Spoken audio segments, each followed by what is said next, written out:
O Catecismo em um ano.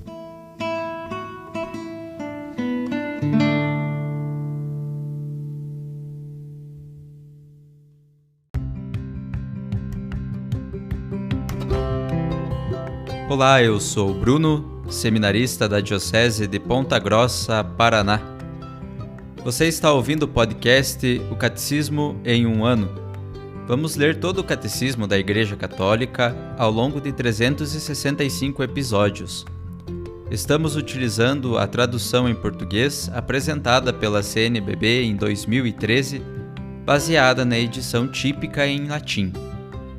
Baixe o plano de leitura por meio de um link que você encontra na página do Instagram, @o Catecismo em um ano, ou na descrição deste podcast.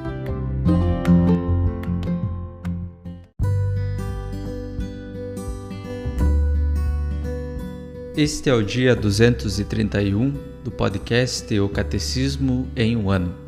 Estamos lendo a terceira parte, A Vida em Cristo. Na primeira sessão, A Vocação do Homem, a Vida no Espírito. No capítulo 1, A Dignidade da Pessoa Humana. Teremos hoje os números 1822 a 1829. A caridade. A caridade é a virtude teologal pela qual amamos a Deus sobre todas as coisas, por si mesmo, e a nosso próximo como a nós mesmos, por amor de Deus. Jesus fez da caridade o novo mandamento.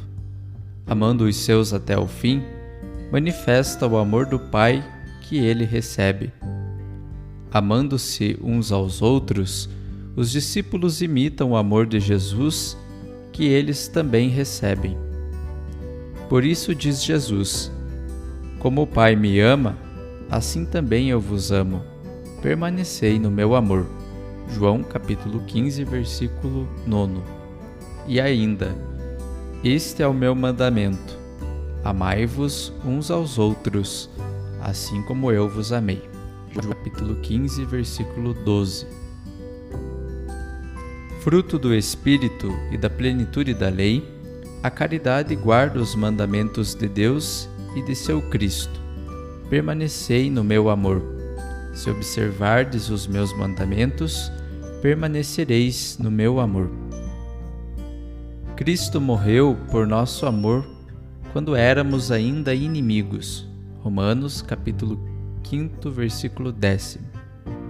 O Senhor exige que amemos como Ele, mesmo os nossos inimigos, que nos tornemos o próximo do mais afastado, que amemos como Ele as crianças e os pobres. O apóstolo São Paulo traçou um quadro incomparável da caridade. O amor é paciente, é benfazejo, não é invejoso, não é presunçoso, nem se incha de orgulho, não faz nada de vergonhoso, não é interesseiro, não se encoleriza, não leva em conta o mal sofrido, não se alegra com a injustiça, mas fica alegre com a verdade. Ele desculpa tudo, crê tudo, espera tudo, suporta tudo. 1 Coríntios, capítulo 13, versículos de 4 a 7. Diz ainda o apóstolo: se não tivesse a caridade, nada seria. Tudo o que é privilégio, serviço e mesmo virtude, se não tivesse a caridade, isso nada me adiantaria. A caridade é superior a todas as virtudes. É a primeira das virtudes teologais. Permanecem estas três: a fé, a esperança, o amor. Mas a maior delas é o amor. 1 Coríntios, capítulo 13, versículo 13.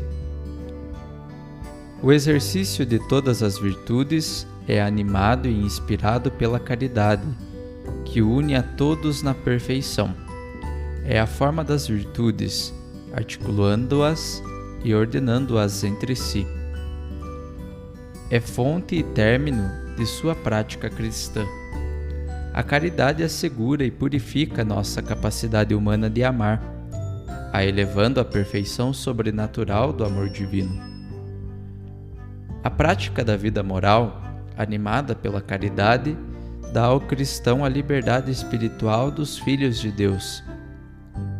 Ele já não está diante de Deus como escravo em temor servil, nem como mercenário à espera do pagamento, mas como um filho que responde ao amor daquele que nos amou primeiro. Ou nos afastamos do mal por medo do castigo, estamos assim na posição de escravo, ou nos deixamos levar pela atração da recompensa, assemelhando-nos aos mercenários. Ou é pelo bem em si mesmo e por amor de quem manda que nós obedecemos, e então estaremos na posição de filhos. A caridade tem como frutos a alegria, a paz e a misericórdia. Exige a beneficência e a correção fraterna. É benevolência, suscita a reciprocidade, é desinteressada e liberal, é amizade e comunhão. A finalidade de todas as nossas obras é o amor. Este é o fim, é para alcançá-lo que corremos, é para ele que corremos. Uma vez chegados, é nele que repousaremos.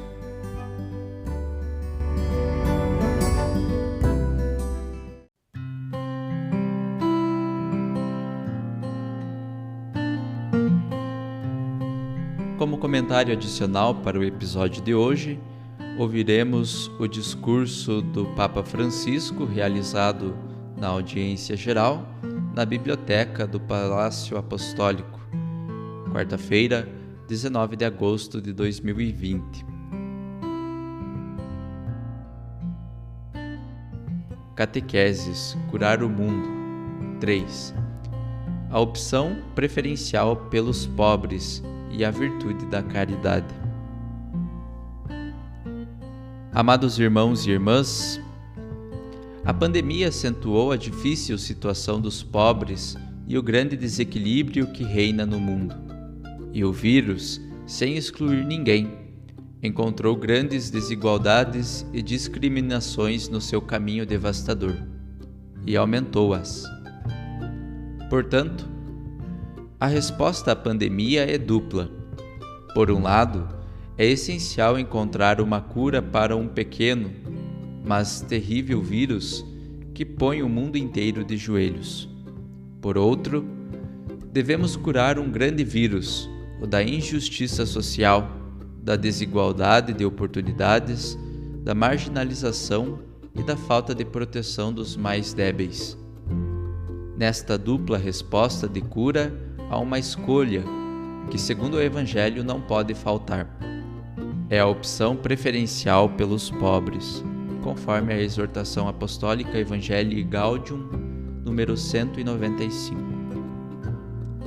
E esta não é uma opção política, nem sequer uma opção ideológica, uma opção de partidos. A opção preferencial pelos pobres está no centro do Evangelho. E quem a fez primeiro foi Jesus. Ouvimos isto no trecho da carta aos Coríntios, lido no início. Ele, sendo rico, fez-se pobre para nos enriquecer. Fez-se um de nós, e por isso, no centro do Evangelho, no centro do anúncio de Jesus, há esta opção. O próprio Cristo, que é Deus, despojou-se, fazendo-se semelhante aos homens, e não escolheu uma vida de privilégio, mas escolheu a condição de servo. Aniquilou-se a si mesmo fazendo-se servo. Nasceu numa família humilde e trabalhou como artesão. No início da sua pregação, anunciou que no reino de Deus os pobres são bem-aventurados. Estava no meio dos doentes, dos pobres e dos excluídos, mostrando-lhes o amor misericordioso de Deus, conforme o Catecismo da Igreja Católica, número 2444. e muitas vezes foi julgado como homem impuro, porque cuidava dos doentes, dos leprosos, que segundo a lei da época eram impuros. E ele correu riscos por estar próximo dos pobres. Por esta razão, os seguidores de Jesus reconhecem-se pela sua proximidade aos pobres, aos pequeninos, aos doentes, aos presos, aos excluídos, aos esquecidos, a quantos não têm comida nem roupa. Podemos ler aquele famoso parâmetro sobre o qual todos seremos julgados. É Mateus capítulo 25. Este é um critério-chave de autenticidade cristã. Alguns pensam erradamente que este amor preferencial pelos pobres é uma tarefa para poucos, mas na realidade é a missão de toda a Igreja, dizia São João Paulo II, conforme a encíclica Solicitudo Rei Socialis, número 42. Cada cristão e cada comunidade são chamados a ser instrumentos de Deus para a libertação e promoção dos pobres. A fé, a esperança e o amor impulsiona-nos necessariamente para esta preferência pelos mais necessitados, que vai além da assistência necessária. Trata-se de caminhar juntos, deixando-se evangelizar por eles, que conhecem bem Cristo sofredor, deixando-nos contagiar pela sua experiência de salvação, sabedoria e criatividade. Partilhar com os pobres significa enriquecer-se uns aos outros, e se existem estruturas sociais doentes que lhes impedem de sonhar com o futuro, devemos trabalhar em conjunto para as curar, para as mudar. A isto conduz o amor de Cristo, que nos amou até o extremo, e chega inclusive aos confins, às margens, às fronteiras existenciais. Trazer as periferias para o centro significa centrar as nossas vidas em Cristo, que se fez pobre por nós, a fim de nos enriquecer através da sua pobreza. Estamos todos preocupados com as consequências sociais da pandemia. Todos. Muitos querem regressar à normalidade e retomar as atividades econômicas. É claro, mas esta normalidade não deve incluir injustiça social e degradação ambiental. A pandemia é uma crise e não se sai iguais de uma crise. Ou saímos melhores ou saímos piores. Nós deveríamos sair melhores para resolver as injustiças sociais e a degradação ambiental. Hoje temos uma oportunidade de construir algo diferente. Por exemplo, podemos fazer crescer uma economia de desenvolvimento integral dos pobres e não de assistencialismo. Com isto, não pretendo condenar a assistência. As bonitas obras de assistência são importantes. Pensemos no voluntariado, que é uma das estruturas mais bonitas que a Igreja italiana possui. Mas devemos ir além e resolver os problemas que nos estimulam a fazer assistência. Uma economia que não recorra a remédios que na realidade envenenam a sociedade, tais como rendimentos dissociados da criação de empregos dignos. Este tipo de lucro é dissociado da economia real, aquela que deveria beneficiar as pessoas comuns. E é também por vezes indiferente aos danos infligidos à casa comum. A opção preferencial pelos pobres, esta necessidade ética e social que vem do amor de Deus, dá-nos o estímulo para pensar e conceber uma economia onde as pessoas, especialmente as mais pobres, estejam no centro. E também nos encoraja a projetar o tratamento do vírus, privilegiando quem tem mais necessidade. Seria triste se na vacina contra a Covid-19 fosse dada a prioridade aos mais ricos. Seria triste se esta vacina se tornasse propriedade desta ou daquela nação e não fosse universal e para todos.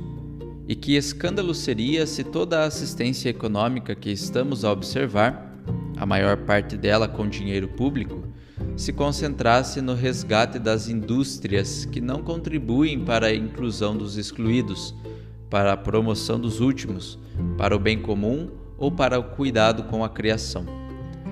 Há critérios para escolher quais serão as indústrias que devem ser ajudadas: as que contribuem para a inclusão dos excluídos, para a promoção dos últimos, para o bem comum e para o cuidado da criação.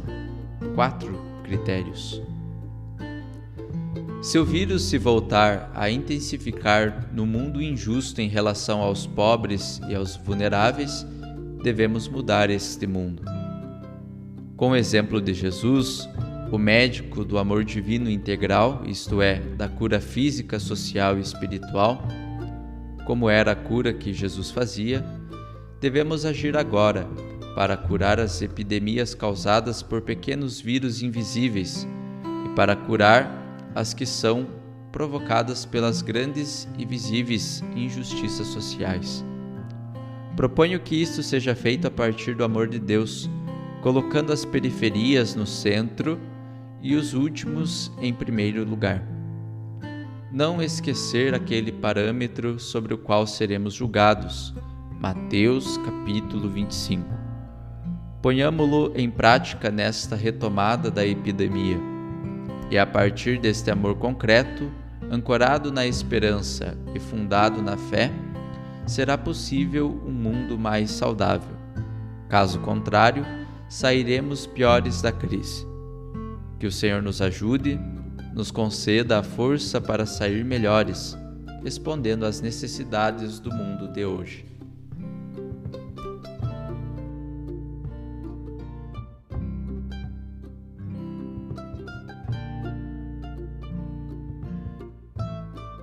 Os textos das catequeses papais encontram-se na íntegra no site da Santa Sé, vatican.va.